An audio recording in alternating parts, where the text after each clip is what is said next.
The stock market has been pretty rough recently. It's been pretty red, so what better time for a Vanguard portfolio update? As always, I'm going to be showing you all of the numbers, but for a little flavour of what's to come, my stocks and shares ISA is currently down 7%. And my personal pension, my SIPP, is down over 30%, but there's a bit more to that, which we're going to come on to because I finally made some more transactions, some more investments inside my SIPP. Before I log in and show you all of the numbers, a massive thank you to investing.Com, who are the world's largest financial markets platform, for sponsoring this video, but more on that shortly. We're going to go through my Vanguard UK portfolio first and then my Vanguard Australia portfolio. So to kick things off, in my Vanguard UK portfolio, my total value is £75,000. So if you remember my last video, that is a massive increase, and there's one key reason for that, which I'll come on to in a minute. The bulk of that is still in my stocks and shares ISA. The value is £45,000 and I've been using this since August 2018. Of course, all my money is in one fund, the FTSE Global All Cap, a low-cost global fund that has 7,000 plus stocks, and it literally is the only fund that I need to invest into because it gives me instant global diversification. As I showed you at the start of the video, investing has been slightly rough this year, but this really is the reality of investing. A lot of portfolio updates I do, my investments have gone up. And that normally happens because the stock market tends to go up about 3/4 of the time in any given year. However, there can still be bad days, bad months, and even bad years. And so far, 2025 has been a bad year for the stock market. So you can see, I've of course not contributed anything to my stocks and shares ISA, but I've lost over £3,600, giving me a negative 7% return. Now, I'm not gonna lie, it's of course not ideal. Everyone likes seeing their investments go up slowly over time. However, unfortunately, your investments won't go up linearly in a straight line, even if you are using US and global index funds and ETFs. Whilst when you zoom out, it'll look like a straight line. In the short term, it's still very volatile and a bit of a roller coaster, and 2025 has definitely been that so far. This here really shows you how in January 2025, in my personal investment returns, I made £2,000 on paper. However, that was massively eradicated in February, March, and April when the markets took a massive tumble, and they still are due to the ongoing tariff trade war, which I do have a separate video on, which I'll link here if you want to watch it afterwards. However, if you do zoom out over the last 1 year to April 2024, I am still up, only 3%, but you can see once you start to zoom out, it becomes a bit of a nicer picture. It is very volatile from month to month. Some months I'm making 4-figure gains. More recently, I'm making 4-figure losses.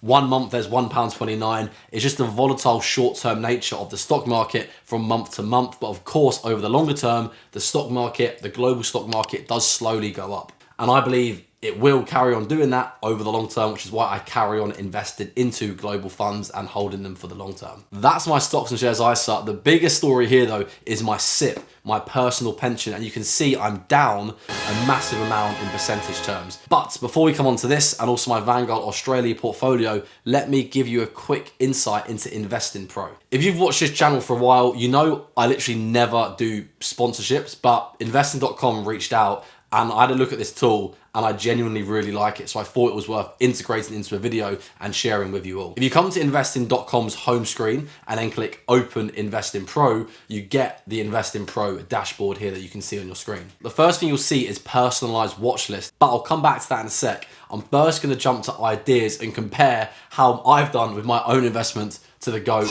Warren Buffett. In this ideas tab, you can see what some of the best investors invest into and what their returns are. You can see down here, Ray Dalio's had an unreal 3 years, up 71%, but I'm gonna click into the GOAT, Warren Buffett.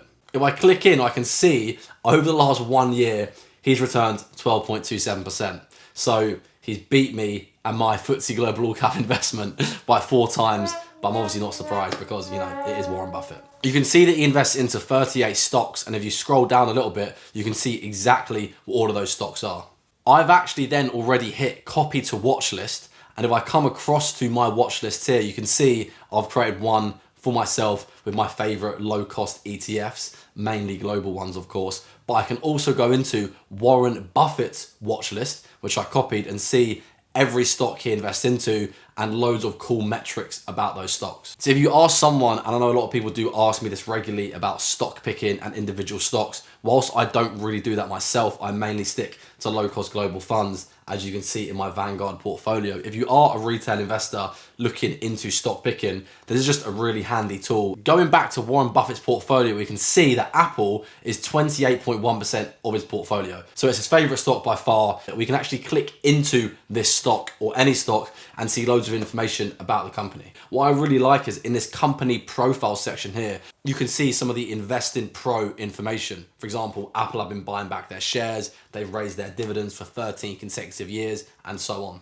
I'll scroll down slowly so you can see all the information, but there's just a lot of stuff you can use Investing Pro for, and this is only the overview. You can then go back to the top for any stock and just see loads of information about the company. I'll leave it there, but I do think it's a great tool and it was worth sharing. If you want to check it out, I'll leave it in the description below, and you can also get 15% off. Now, with my SIPP, there's a bit more of a story to tell here. Two things have happened since my last investment portfolio update a few months ago. Number one, I've realized that even though I'm not in the country, I can still put up to £3,600 into my SIPP each tax year for my specific situation. So number one, in the last tax year, in February 2025, I invested the full £3,600 from my limited company and I moved it into my SIPP. And secondly, you can see this tax year, on the 11th of April, I invested another £900. So I sort of tried to buy the dip a little bit. In reality, I didn't really try to buy the dip. I'm just slowly gonna move again, £3,600 from my limited company to my SIPP across the year, as I'm able to this year once again. So when I found out that I could do that, I was obviously very happy, which is why I'm trying to take advantage of that 3.6k allowance to get the money out of my limited company and into my SIPP. Secondly, there's a massive transaction there you can see of £22,500, and that's because I moved an old workplace pension into my Vanguard SIPP. And what that has meant, because I invested in the middle of February before the market took a massive tumble, my SIPP is now showing as being 30% down. As a result of this, essentially because I bought very high, my total return now in my SIPP is minus £1,900, giving me a 31% negative rate of return. What this fails to take into account though, but wait, there's more. and I did make a full TikTok and Instagram reel on this, when I moved that £22,500 into my SIPP, and I've actually got a spreadsheet to talk you through this. Here it is. So even though I moved this old 22.5 grand from an old workplace pension into my SIPP, you can see I had made about £7,600 worth of gains. So I was up about 50%.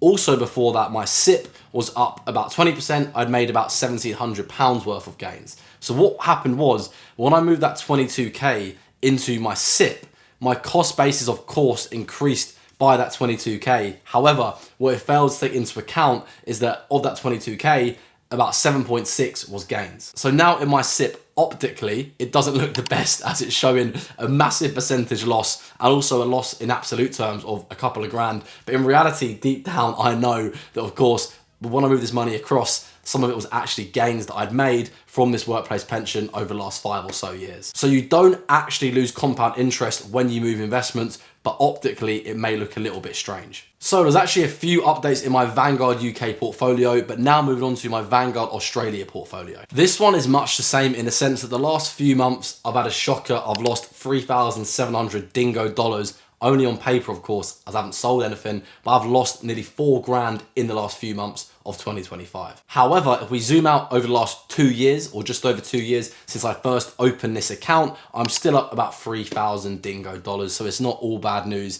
If in doubt, zoom out. And if anything, now prices are lower, it's actually a good thing for me being a long-term investor, because I can invest at lower prices, assuming the market keeps going down, cost average in at lower prices, and hopefully make more gains over the long term when the global stock markets do bounce back. Speaking of global stock markets, and once again, all of my money in my Vanguard Australia general investment account is in VGS, a low-cost global ETF.